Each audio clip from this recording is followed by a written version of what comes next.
The stars looked peaceful from the bridge of the UE sanctuary, but Dr. Amanda Wells knew better. 3 weeks ago, a desperate message had reached Earth from the Kepler system. The Relari people were dying from a plague that spread faster than wildfire. Their own civil war had created the disease, and now it threatened to kill every last one of them. Amanda stood at the main window, watching the blue and green planet below. It reminded her of Earth, except for the dark spots where the plague had wiped out entire cities. She had been a doctor for 15 years, but she had never seen anything this bad. "Dr. Wells, we are ready to begin the mission," said Commander Jake Morrison as he walked up behind her. The military man looked uncomfortable in his clean uniform. His job was to protect the medical teams, nothing more. Earth had made that very clear to everyone. "How many people do we have down there already?" Amanda asked. 200 doctors, nurses, and medics. They have set up 5 field hospitals in the biggest cities. The Relari are helping as much as they can, but most of their medical people are already dead. Amanda nodded. She knew the numbers. By heart, 2 million Relari still lived on this planet. 3 months ago, there had been 12 million. The plague killed 9 out of 10 people it touched. Without help, the rest would be dead in weeks. The Relari leaders want to meet with you today, Jake said. They cannot believe we came here just to help them. That was the truth. Most alien species in the galaxy only helped others when they wanted something in return. Territory, resources, slaves, or military bases. But humans were different. Earth had made healing their gift to the galaxy. For over 100 years, human medical ships had traveled to distant worlds, saving lives and asking for nothing. Amanda walked through the ship toward the shuttle bay. The sanctuary was the largest hospital ship ever built. It had operating rooms, laboratories, and enough medical supplies to treat 1 million patients. The ship also carried the best doctors and nurses from Earth. Dr. Lisa Carter was waiting by the shuttle, checking her equipment one more time.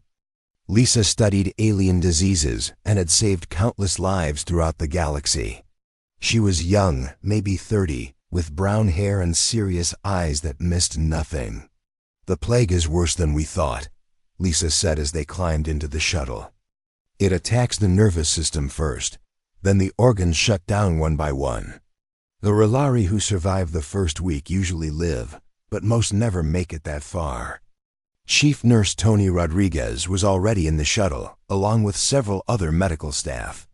Tony had been saving lives for 20 years, first as a soldier, then as a nurse. He was a big man with gentle hands and a kind voice that made scared. "Patients feel safe." Young Kevin Price sat in the corner, looking nervous. This was his first mission off Earth. He was only 22, fresh out of medical school, but he had volunteered to come help the Relari. Amanda remembered being that young and scared on her first mission. The shuttle flew down to the planet's surface, passing over empty cities and abandoned farms. The plague had hit fast, and many Relari had simply fled to the mountains and forests, hoping to escape the disease. Most of them were probably dead too. They landed near the largest field hospital, set up in what used to be a sports stadium. Hundreds of Relari patients filled the beds, with human doctors and nurses moving between them. The air smelled of medicine and disinfectant, but also of death. Elder Vextar was waiting for them. He was old for a Relari, with gray skin and tired eyes. His people looked almost human, except for their larger eyes and the small ridges on their foreheads. He walked with a cane, and Amanda could see the early signs of the plague in his movements. "Dr. Wells," he said in careful English, "I must ask you again, why are you here? What do you want from us?" Amanda had heard this question on dozens of worlds. Most species could not understand why humans would risk their lives to help strangers for nothing. "We are here because you asked for help," she said simply. "That is enough." Vextar stared at her for a long moment. "In all my years, you are the first people to come to our world without demanding payment." The Drake Thul Empire offered to help us, but they wanted half our planet in return. We chose to die free rather than live as slaves. You will not die. Amanda said, we have medicine that can stop the plague. In a few weeks, your people will be healthy again. The next 3 weeks were the hardest of Amanda's life. She worked 18 hours a day, moving from patient to patient, learning about Rilari biology and how the plague attacked their bodies. Lisa worked in the laboratory, creating new medicines tailored to Rilari genetics. Tony and the other nurses taught local volunteers how to care for patients and prevent the disease from spreading. Kevin surprised everyone with his skill and dedication. The young medic seemed to have a natural gift for understanding alien medicine. He saved dozens of lives in his first week and earned the respect of both humans and Rilari. Commander Morrison kept his Marines busy protecting the medical sites, but they were under strict orders not to fight unless attacked first. Earth's reputation. As healers had opened doors throughout the galaxy that military force never could. Worlds that would shoot at human. Warships welcomed medical vessels with open arms. The medicine worked exactly as Lisa had promised. Patients who had been dying in agony began to recover. Families reunited with loved ones they thought were lost forever. Children who had been orphaned by the plague found new homes with surviving relatives. By the end of the 3rd week, the plague was under control. The death rate dropped from 90% to less than 5%. The field hospitals began to empty as recovered patients went home to rebuild their lives. Elder Vextar visited Amanda one last time before the humans prepared to leave. He moved without his cane now, the plague completely gone from his system. Dr. Wells, my people owe you a debt we can never repay, he said. You have saved not just our lives, but our entire species. How can we thank you? Help others when you can, Amanda replied. That is all we ask. We will remember this kindness forever. If you ever need help, the Rilari people will come to your aid. Amanda smiled. She had heard similar promises on many worlds, but they always meant something to her. Earth's medical missions had created friendships throughout the galaxy. Hundreds of species now considered humans their allies, not because of military power, but because of compassion. As the sanctuary prepared to leave orbit, Amanda felt the satisfaction that came with a job well done. 2 million Rilari were alive because of her team's work. Children would grow up, families would stay together, and an entire civilization would continue to exist. Then the long-range sensors detected incoming ships. Commander Morrison to the bridge immediately, came the announcement over the ships. Communication system. Amanda followed Jake to the bridge, where the sensor officer was staring at his screens with a worried expression. What do we have? Jake asked.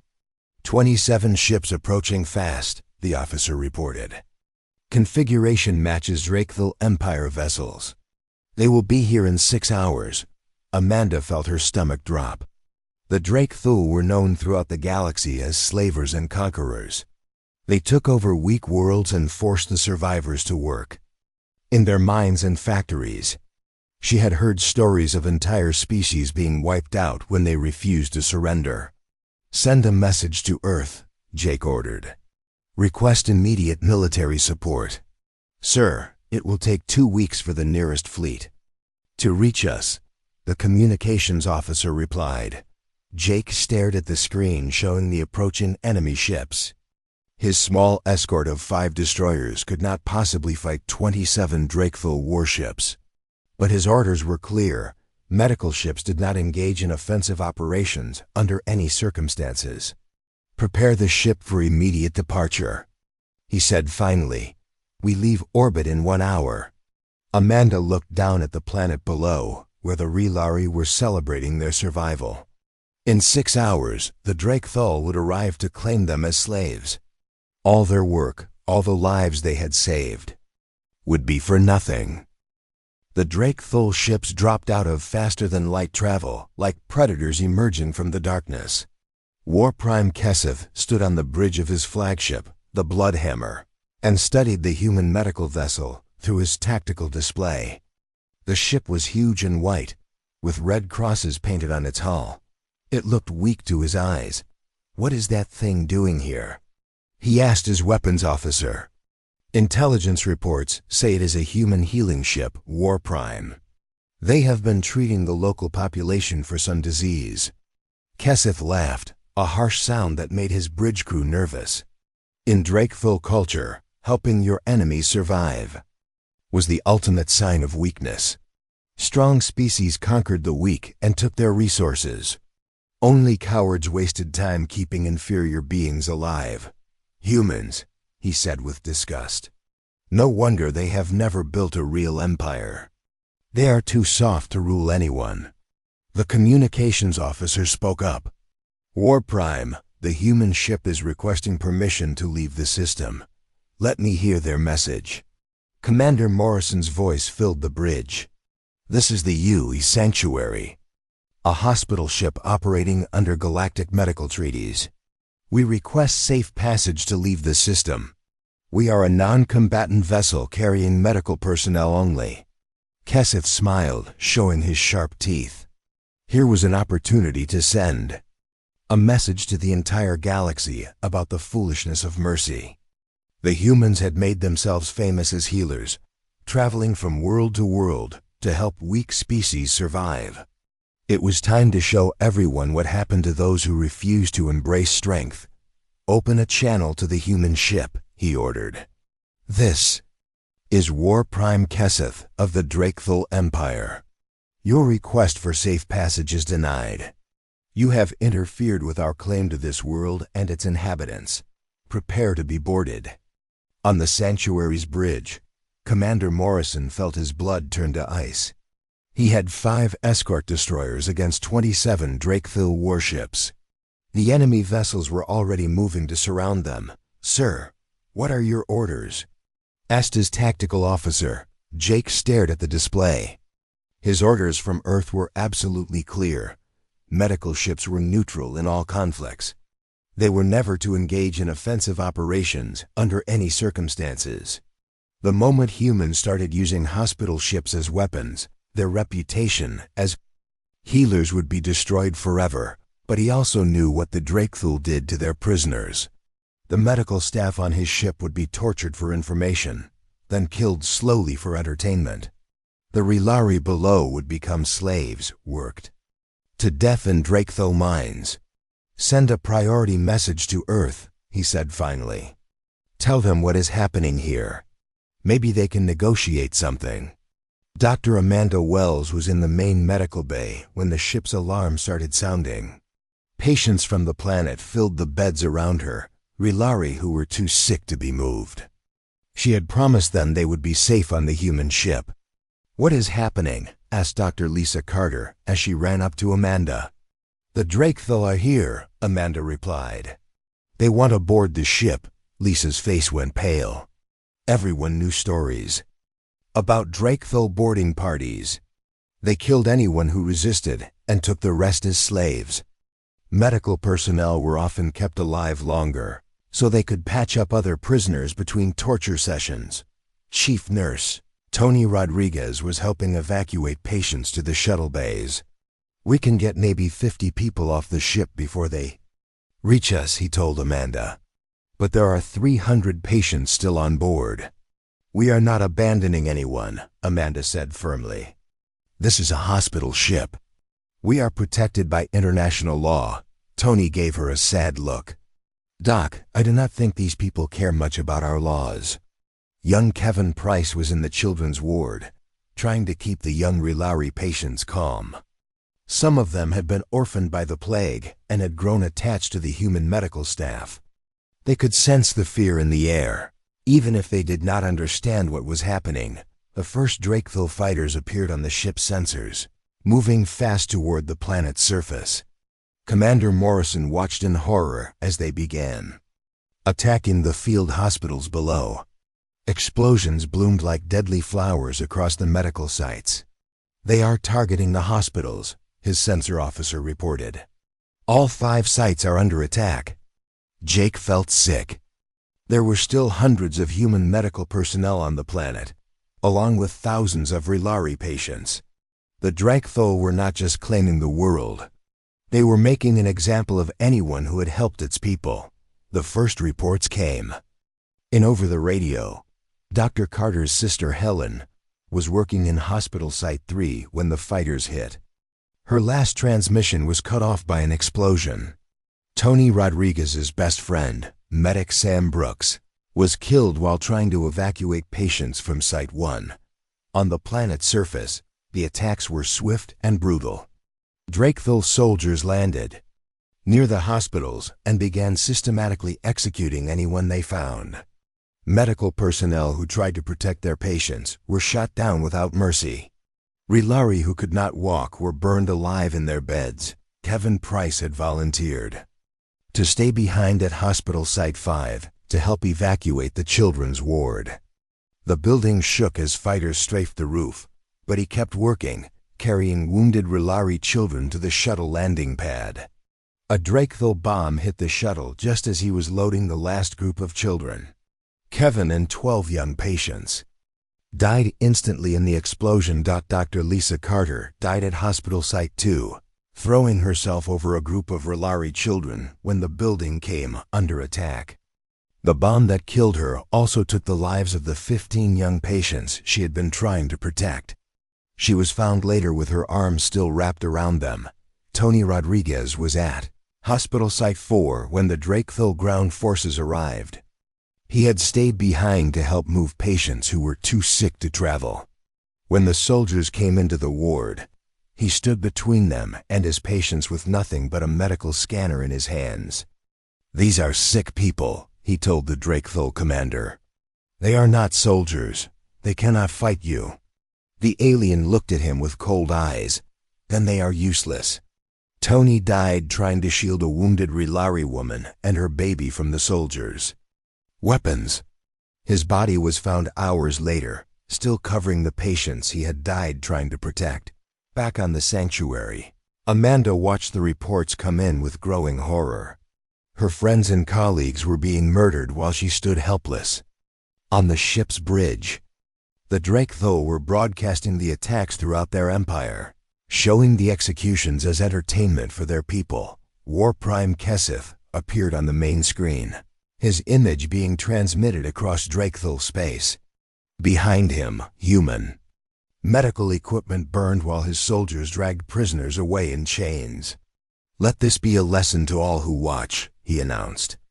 "This is what happens to those who waste resources healing the weak. Mercy is a disease that makes you vulnerable to those who understand strength. These humans came here to help their enemies survive, and now they die for their foolishness." The transmission showed Drakthol soldiers forcing captured human medics to watch as they executed Rilari patients. Some of the humans tried to fight back with their bare hands and were beaten to death for their defiance. Others were forced to kneel beside the patients they had saved, then shot in the back of the head. Commander Morrison's escort ships tried to intervene, but they were vastly outnumbered. 2 destroyers were destroyed in the first exchange of fire. The remaining 3 were crippled and left floating in space, their crews dying slowly from radiation poisoning. The sanctuary itself came under attack as Drakthol fighters closed in. Amanda refused to abandon her patients, even as explosions tore through the ship's hull. Medical bays were vented to space, taking dozens of Rilari patients with them. The ship's artificial gravity failed, sending equipment and people floating through the corridors. "We have to get to the escape pods," Jake told Amanda as they struggled through the damaged ship. "I will not leave my patients," she replied, pulling a wounded Rilari child from the wreckage of a hospital bed. "If you stay here, you will die, and then you cannot help anyone else." Amanda looked around at the chaos. Bodies floated in the corridors, both human and Rilari. The ship's life support was failing, and the hull was breached in dozens of places. Most of her medical staff was already dead. With tears in her eyes, she followed Jake to the escape pods.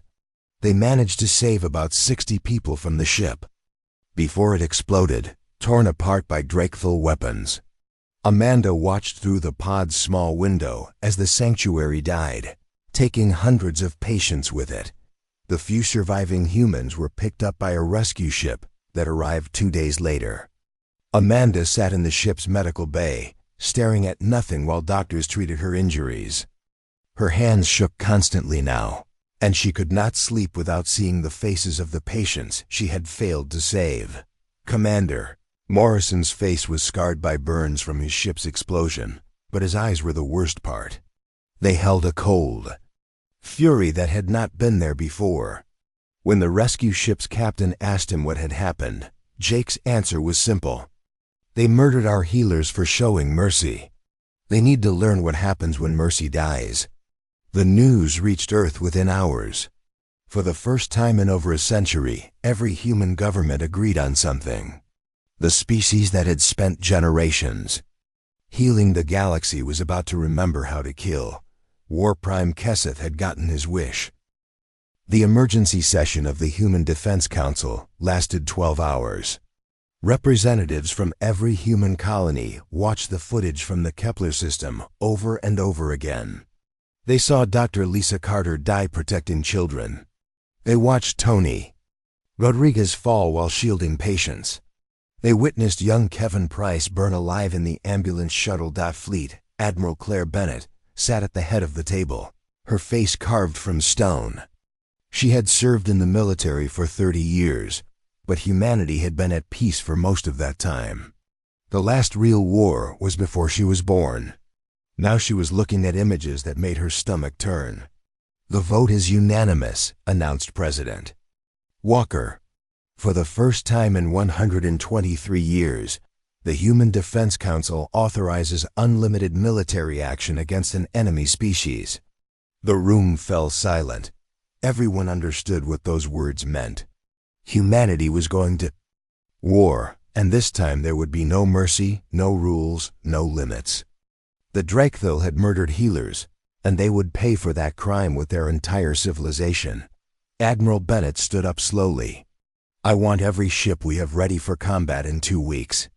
Recall all medical vessels immediately and give them military escorts. Cancel all exploration missions and pull our fleets back to defend human space." "What about our allies?" asked General Martinez. "The Relari have offered to help us. So have the Centauri Federation and the Altair Republic." "Tell them to stay home," Bennett replied. "This is between us and the Drakethul. When we are finished, there will be nothing left for our friends to fight." The news spread through human space like wildfire. On Earth, crowds gathered in the streets to watch the broadcast from Kepler. Mothers cried as they saw the murdered medics. Fathers demanded vengeance for the children who had died trying to help others. Veterans who had not touched a weapon in decades reported to recruitment centers. Captain Ryan Murphy was commanding a cargo transport when the recall order came through. He had been a military officer once, but he had transferred to civilian service after the last conflicts ended. Now he found himself assigned to the U.S. Retribution, humanity's newest and most powerful warship. The Retribution was 2 kilometers long and packed with weapons that had never been used in real combat. Its crew included many survivors from the Sanctuary Massacre. Navigation Officer Emma Brooks had lost her sister Helen in the attack on Hospital Site 3. Weapons Chief Dan Wright had watched helplessly as his friends died over the radio. "Captain, we have our orders," Emma said as she handed him the sealed packet. Her voice was steady, but her hands shook slightly. Ryan opened the orders and read them twice. "Seek and destroy all Drakethul military assets. No prisoners. No surrender. Accepted. Complete elimination of enemy forces." Dan looked up from his weapons console. "Sir, these orders do not mention protecting civilians." "That is because there are no Drakethul civilians," Ryan replied. "Their entire society is built around military conquest. Every adult male is a soldier. Every adult female supports the war machine. Their children are raised to become killers. The fleet assembled at the edge of human space. 300 ships, from massive dreadnoughts to small destroyers. It was the largest military force humanity had ever put together. But it was not the size of the fleet that frightened other species. It was the purpose behind it. Word spread through the galaxy that the humans were coming. Species that had been neutral in the conflict suddenly found reasons to be elsewhere.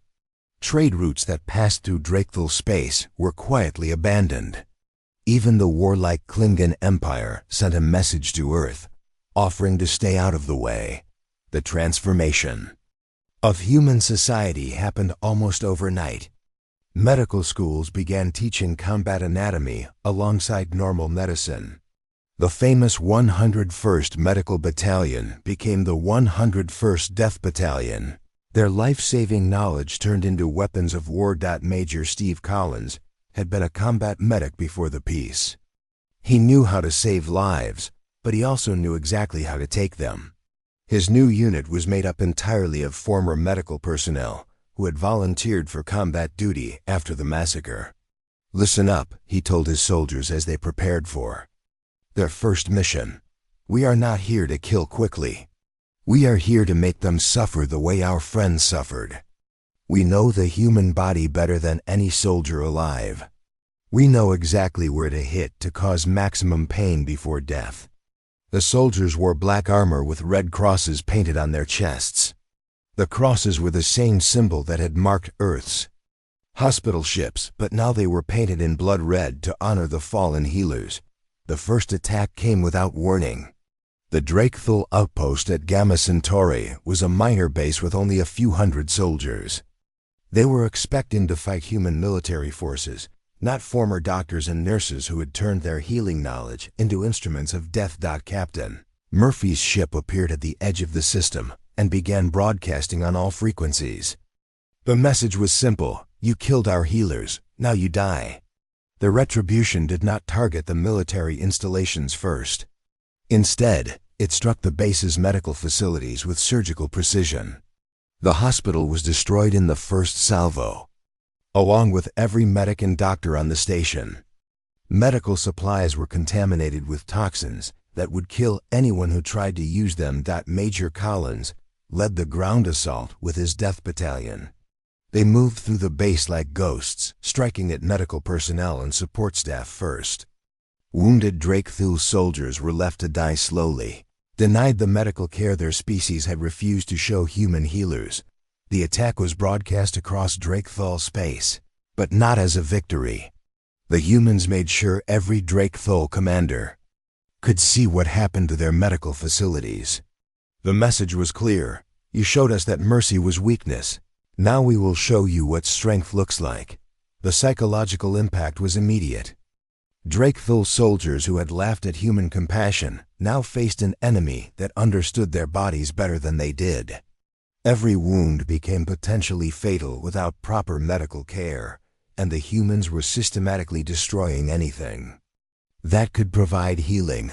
War Prime Keseth watched the reports from his flagship with growing concern. The humans were not fighting like any enemy he had faced before. They were not trying to conquer territory or capture resources. They were focused entirely on eliminating the ability to heal the wounded.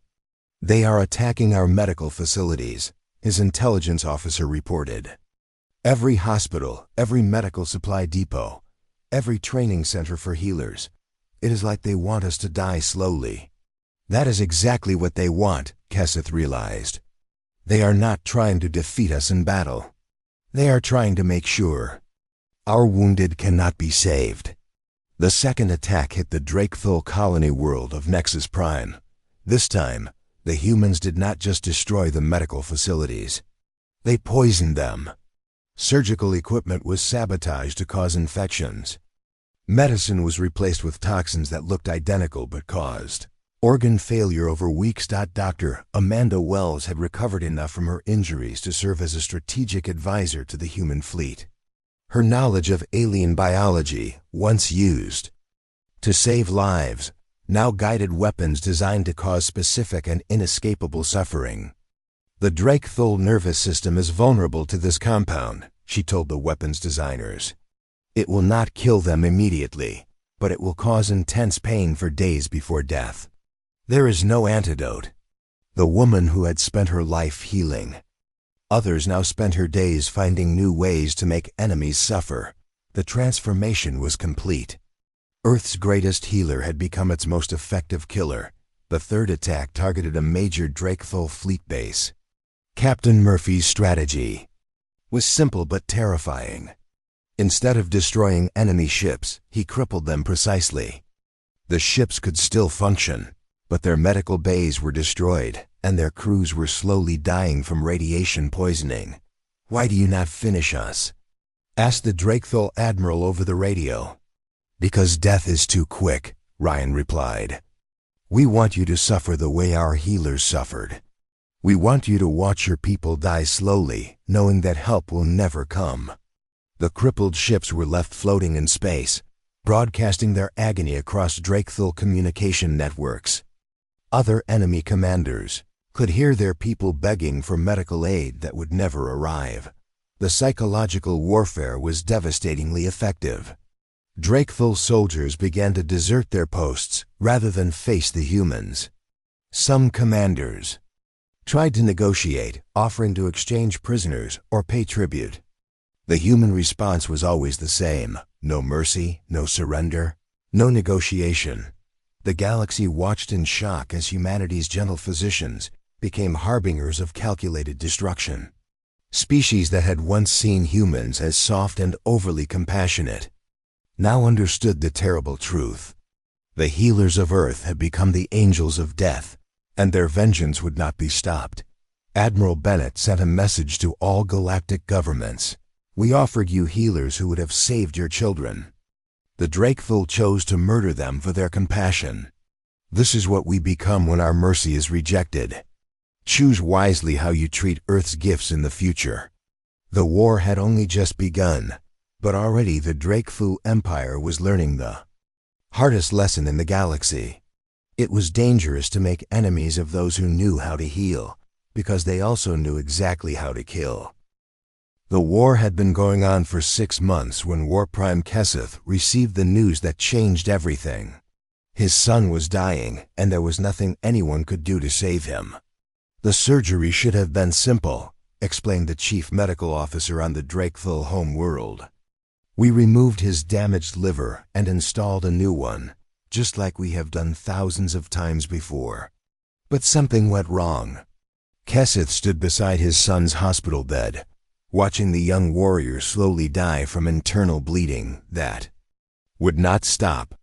The boy was only 19, a promising officer who had been injured in a training accident. The replacement liver had been perfect. The surgery had gone well, but now his body was destroying itself from the inside. "How is this possible?" Keseth demanded. The doctor looked scared. "War Prime, we think the surgical equipment has been compromised. The nanobots that were supposed to help the healing process appear to have been reprogrammed.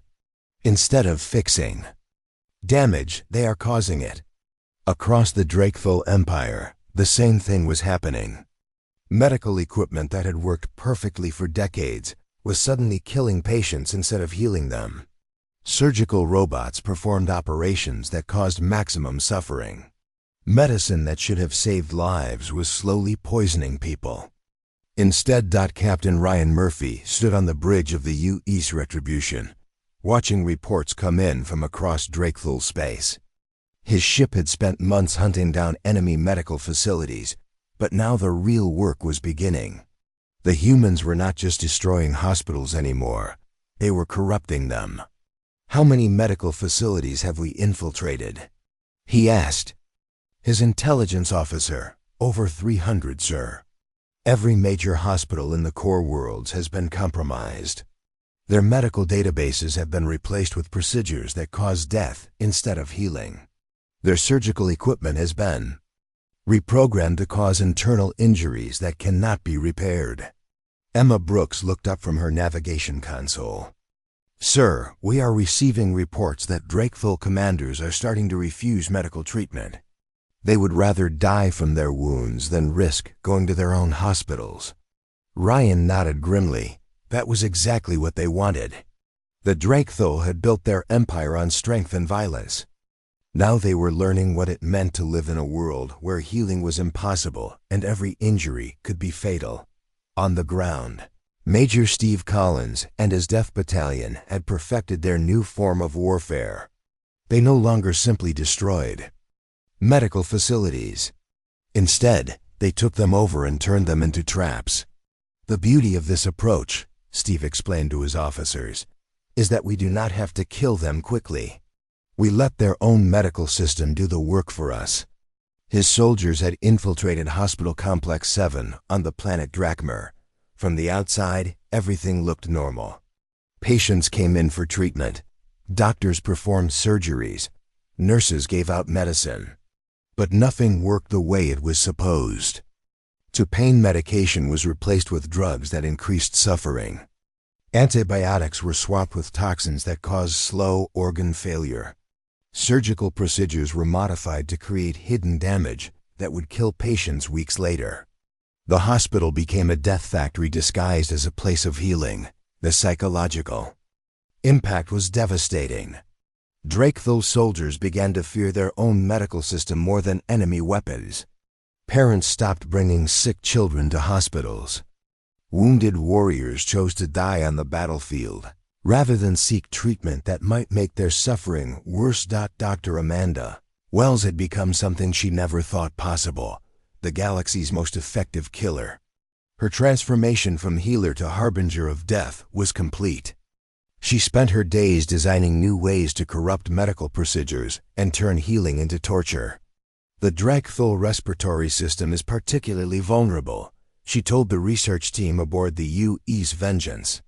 If we modify their breathing treatments to slowly damage lung tissue, they will suffocate over a period of months.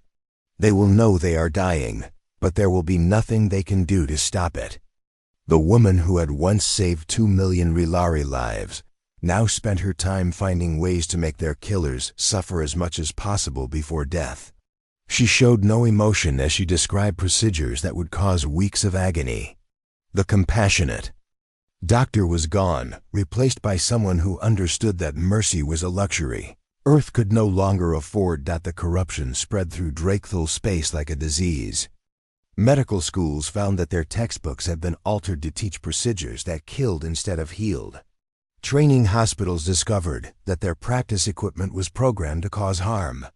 Even medical research facilities were compromised. Their computers filled with false data that led to deadly mistakes. War Prime Keseth watched his son die slowly over 3 weeks.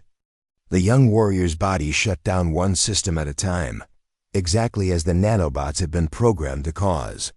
His liver failed first, then his kidneys, then his heart. Throughout the ordeal, he remained conscious and in terrible pain. "Father," the boy whispered on his last day, "why did the humans do this to us?" Keseth could not answer. He was beginning to understand that the massacre at Kepler had unleashed something terrible.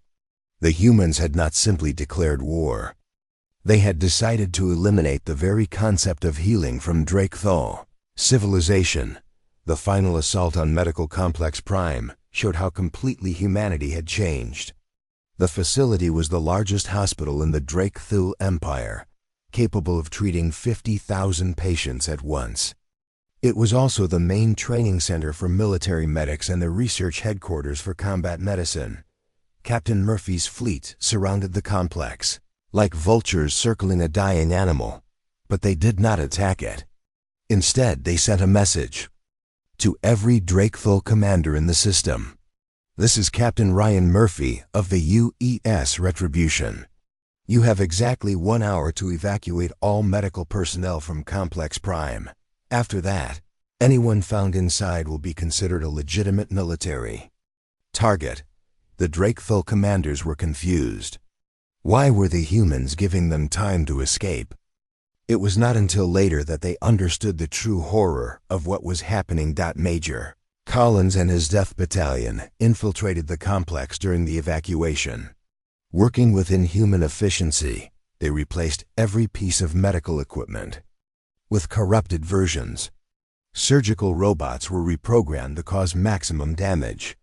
Medicine was swapped with toxins. Medical computers were loaded with procedures designed to kill. When the hour was up, the humans simply left. They did not destroy the hospital. They did not kill anyone. They just walked away, leaving behind a facility that looked exactly the same but had become a death trap. "The hospital is secure," reported the Drakethul commander. "The humans have withdrawn. We can resume medical operations." Over the following months, Medical Complex Prime killed more Drakethul than any human weapon. Patients who came for simple treatments died in agony. Soldiers who sought help for minor wounds never left alive. The facility became known throughout the Empire as the House of Slow Death. The corruption was not limited to medical facilities. Human infiltrators had poisoned the entire Drakethul medical supply chain. Pharmaceutical companies found that their drugs caused the opposite effects of what they were supposed to do. Medical equipment manufacturers discovered that their products were programmed to malfunction in deadly ways. Emergency medical supplies sent to battlefields were filled with toxins instead of medicine. Field hospitals became slaughterhouses where the wounded went to die slowly. Combat medics found that their training was useless because everything they had learned was now wrong. The Drakethul military began to collapse from within. Soldiers refused to fight because they knew that any injury, no matter how small, could become a death sentence. Commanders hoarded medical supplies, not knowing that the supplies themselves were poisoned. Some units simply surrendered rather than risk being wounded in battle. War Prime Kesith called an emergency meeting of his highest commanders. Many of them were visibly sick, suffering from treatments that were supposed to have healed them, but had instead caused slow organ failure. "We cannot continue this war," announced Admiral Vekvar, his voice weak from lung damage caused by corrupted breathing treatments. "Our own medical system is killing us faster than human weapons." "We could try to negotiate," suggested General Mordek, though he looked like he was dying as he spoke. Kesith shook his head. "I tried to contact the humans 3 months ago. Their response was simple: no mercy, no surrender, no negotiation. They will not stop until every last one of us is dead." The truth was even worse than the Drakethul commanders realized. The humans were not just trying to win a war. They were systematically eliminating the ability to heal from Drakethul society. Every doctor, every nurse, every medical researcher was being targeted for death or corruption. Dr. Amanda Wells had created a plan that was beautiful in its simplicity and terrible in its effectiveness. The Drakethul would not simply lose the war, they would lose the ability to survive any conflict. Without medical knowledge, they would become helpless against disease, injury, and death. "Phase 4 is complete," she reported to Admiral Bennett. "The Drakethul medical infrastructure has been completely compromised. They can no longer trust any of their healing facilities, equipment, or procedures. Their society is beginning to collapse." The final battle above the Drakethul homeworld was unlike anything the galaxy had ever seen. Admiral Claire Bennett's fleet surrounded the planet like a constellation of death, but they did not fire their weapons. They simply waited, on the surface. The Drakethul capital city was dying. The great hospitals that had once served millions were empty shells. The medical schools that had trained generations of healers were silent ruins. The pharmaceutical factories that had produced life-saving drugs now manufactured only poison. War Prime Kesith stood in his command center, looking out at the human fleet through the tall windows. His own body was failing from treatments that were supposed to have saved his life after a minor injury. The nanobots in his bloodstream were slowly eating away at his organs, just as they had done to his son. "War Prime, we have received another surrender offer from the outer colonies," reported his communications officer. The young soldier looked terrible, his skin gray from liver failure caused by corrupted medical treatments. "How many worlds have surrendered now?" Kesith asked. 47, sir. They are begging the humans to send medical teams to help them. Some colonies have lost over half their population to medical system failures. Keseth laughed bitterly. The irony was perfect. His people were now begging for help from the same species whose healers they had murdered. But he knew the humans would never send medical aid to the Drakethul. That mercy had died at Kepler. Captain Ryan Murphy received the final authorization from Earth while his ship orbited the Drakethul home world. The message was simple and direct. Complete the mission. Show them the price of killing healers. He opened a channel to the planet's surface. This is Captain Ryan Murphy of the UES Retribution. We are prepared to accept your unconditional surrender. Keseth appeared on the screen, looking like a dying man. What are your terms? There are no terms, Ryan replied. This is not a negotiation.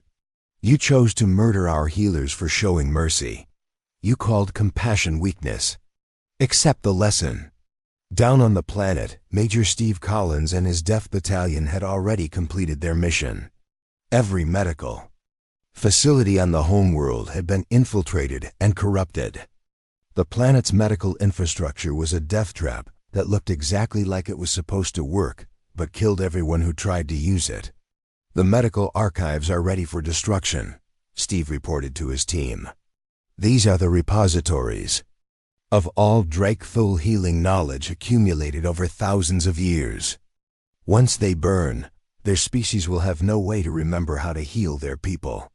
The archives were massive underground complexes that contained every medical breakthrough the Drakethul had ever made. Surgical techniques, pharmaceutical formulas, treatment protocols, biological research. All of it was about to become ash. Dr. Amanda Wells watched the destruction from orbit. She felt no satisfaction, no joy, no regret. The woman who had once saved millions of lives had become something cold and calculating. The death of the Drakethul medical knowledge was just another step in a plan she had designed to ensure their species could never recover. How long will it take them to rebuild their medical capabilities from scratch? Asked Admiral Bennett. Centuries, Amanda replied. Even if they somehow obtain medical knowledge from other species, they will not trust it. We have taught them that healing can be weaponized. They will never again believe that medicine is safe. The orbital bombardment began at dawn, but the human fleet did not target cities or military bases. Instead, they focused on every remaining hospital, medical school, research facility, and pharmaceutical plant on the planet. The strikes were precise and devastating, leaving the rest of the infrastructure intact. War-Prime Keseth watched from his command center as the University of Medical Sciences exploded in a ball of fire. The building had trained doctors for over 1,000 years. Now it was nothing but burning rubble. The Central Medical Library, which contained copies of every medical text ever written by his people, was vaporized in a single shot. Why are they not targeting our military installations? Asked his defense minister. Because they do not need to, Keseth realized. They have already won. A civilization that cannot heal its people is a civilization that will die slowly. The bombardment continued for 3 days.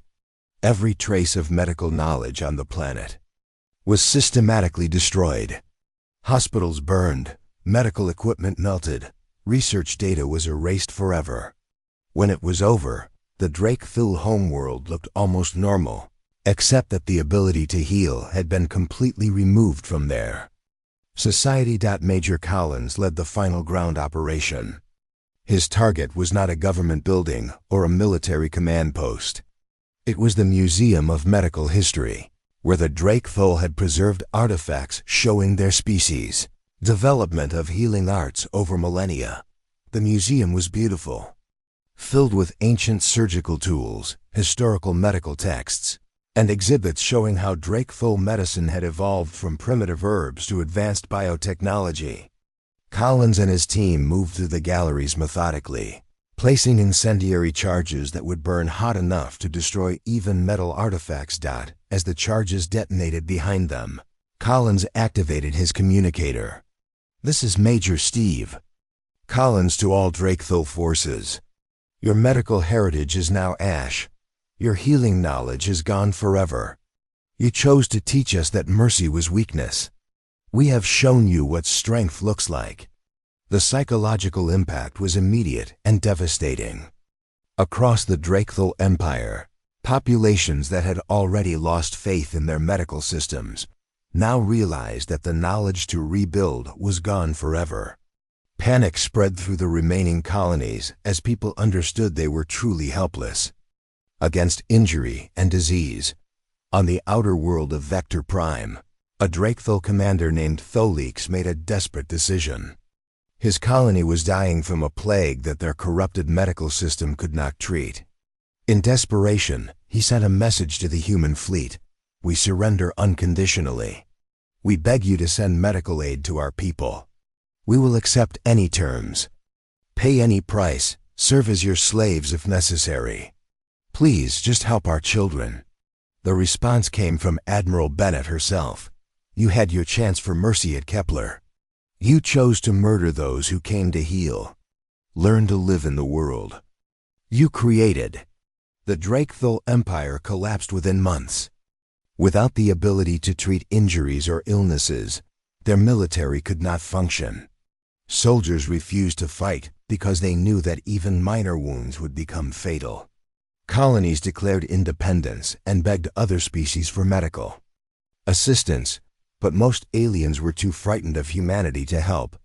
Some Drakethul groups tried to surrender directly to human forces, offering anything in exchange for medical aid. The answer was always the same: no mercy, no negotiation, no help. The species that had laughed at human compassion was left to face a universe where healing no longer existed for them. War Prime Keseth died alone in his command center, his body finally succumbing to the corrupted nanobots that had been slowly killing him for months.